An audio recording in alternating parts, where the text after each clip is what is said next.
इंद्रपाल जी नमस्ते। माननीय प्रधानमंत्री जी को हमारी तरफ से राम राम सा और नए साल की ये मुबारक। आपको भी मुबारक और राम राम।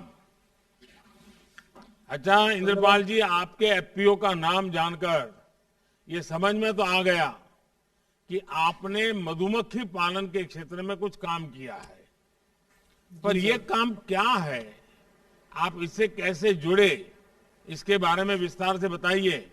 और मेरे साथ हमारे राजस्थान के आदरणीय मुख्यमंत्री और मेरे मित्र अशोक जी भी हैं, तो वो भी जरूर सुनना चाहेंगे आपने क्या किया है।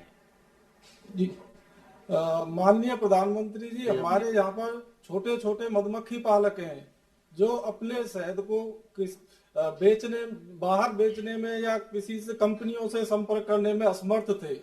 वो अपने शहद को यहीं पर बिचौलियों को देने के लिए मजबूर थे। उसके बाद माननीय प्रधानमंत्री जी, हमने आपको टीवी पर सुना जब आपने घोषणा की कि 10,000 नए एफपीओ का हम गठन करने जा रहे हैं, और उन एफपीओ के माध्यम से किस प्रकार छोटे छोटे किसान इसका फायदा उठा सकते हैं। माननीय प्रधानमंत्री जी, फिर हमने भी सोचा क्यों ना हम भी इस अपने शहद को इकट्ठे होकर एक एफपीओ बनाया जाए।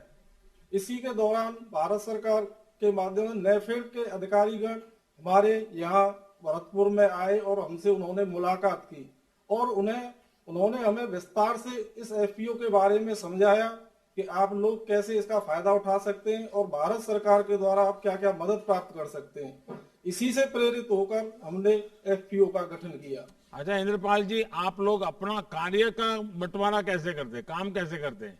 क्या आप लोग की बी वैक्स के बारे में भी कोई काम हो रहा है आपके यहाँ? माननीय प्रधानमंत्री जी, हमारे पास बी बॉक्स होते हैं, और हमारा जो भरतपुर एरिया है इसमें सरसों बहुत ज्यादा उत्पादन होता है। तो इसी को ध्यान में रखते हुए हमने अपना किसान का कैसे फायदा हो और कृषि के साथ साथ वो दूसरा भी उत्पाद करे जिससे कि उसकी आय में कुछ बढ़ोतरी हो। इसी को ध्यान में रखते हुए हम अपने बी बॉक्स यहाँ पर सरसों पर लगाते हैं, और इसके यहाँ हमें ज्यादा परेशानी नहीं होती है। इसके बाद यहाँ जब सरसों का सीजन खत्म हो जाता है तो हमें दूसरे राज्यों में अपने बी बॉक्स लगाने पड़ते हैं, जहाँ पे कि हमें लीची और बाजरा और मकई की फसलों की आवश्यकता पड़ती है। इंद्रपाल जी, आपको अब तक सरकार की तरफ से कोई मदद मिलती है क्या? आप अगले 5 वर्षों में एफपीओ को कहां तक ले जाने के लिए सोच रहे हैं?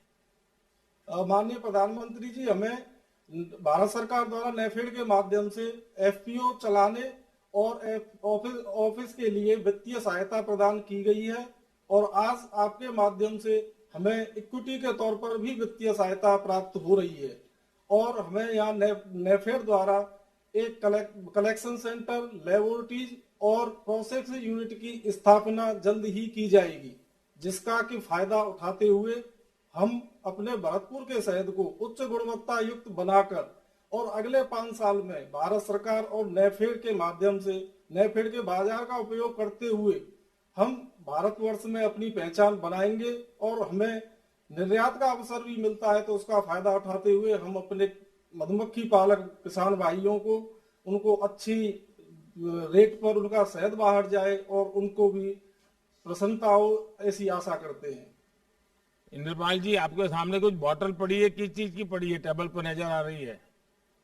जी सर, ये हमारा शहद है जो हाँ। हम इस प्रकार इसको बेचते हैं, और हमने शुरू भी किया है लोकल मार्केट में, अब बेच रहे हैं। पर जैसे ही हमें प्रोसेसिंग यूनिट और इसकी प्रोसेस यूनिट हमारे यहाँ लग जाएगी तो हम अपने शहद को प्रोसेस करा कर इन पूरे साधनों का इस्तेमाल करते हुए हम मेड इन भरतपुर शहद को पूरे भारतवर्ष और विदेशों में भी पहचान दिलाने की कोशिश करेंगे, ऐसी आशा है हमें।